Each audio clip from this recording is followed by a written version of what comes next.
Concerning this new topic, which is matrices and determinants. So the very first thing we have to take note from here now is that we need to consider some important aspects in this. The first thing I need to consider here is the addition and the subtraction of matrix, and then after that, we need to consider the scalar multiplication. So we also need to consider the multiplication of matrices. Then after that, we can now move straight to transpose of a matrix. Transpose. We also have some other key things, which is okay. After transpose, you need to understand clearly what determinant is all about. You need to understand what determinant means.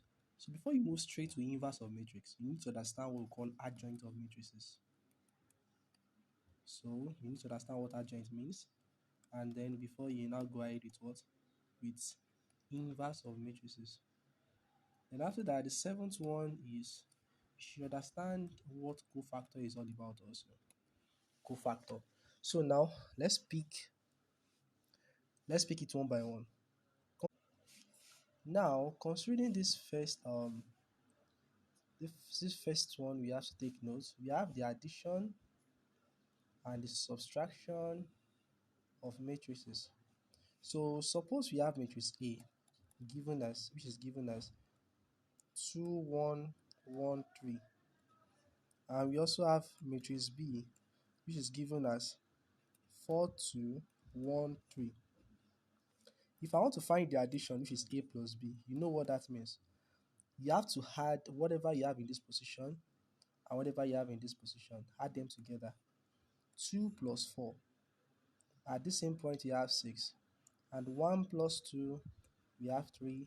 1 plus 1, you have 2. And 3 plus 3, you have 6. This is very, very simple. And what if you try the otherwise? What if you try B plus A? You usually get the same thing. So in matrix, A plus B is always equals to B plus A. That is very simple to do. What if you try A minus B? What would that give us? A minus B simply implies that you are trying to find 2 minus 4, right? 2 minus 4 gives minus 2, and then 1 minus 2 gives minus 1. 1 minus 1 is 0, 3 minus 3 is 0. So in this case, is it also the same thing as saying you have B minus A? Is it commutative in terms of addition or not? Or in subtraction rather? In this case, you have A plus B equals to B plus A. But take note, when it comes to subtraction, it can never be equal to each other. Because if you try B minus A, if you try 4 minus 2, B minus A simply implies that we have this result. This is B minus A. B minus A implies that we are using this to subtract this. Now, just subtract A from B. That's 4 minus 2. That's 2. 2 minus 1, that is 1. 1 minus 1, that's 0. And 3 minus 3, that's 0. You see, it is not the same. So, it is clearly, we can easily clear it by saying, okay, matrix B minus A is equivalent to, is not equivalent to A minus B. We believe this. But B minus A, the negative of B minus A is now equivalent to what? A minus B. Like this subtraction, it can never be equal to B minus A, but it's equal to the negative of that result. Because if you use minus to multiply, if you put minus outside this, you usually have the same result with A minus B. So that's how addition and subtraction works. So when I see more questions, I'll work on it. But the major thing you have to take note is this multiplication, determinant, and inverse. Okay, that's our major thing to focus on.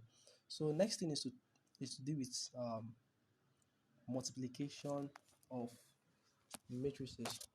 So for multiplication, you need to understand the basic concept on how to multiply matrices together.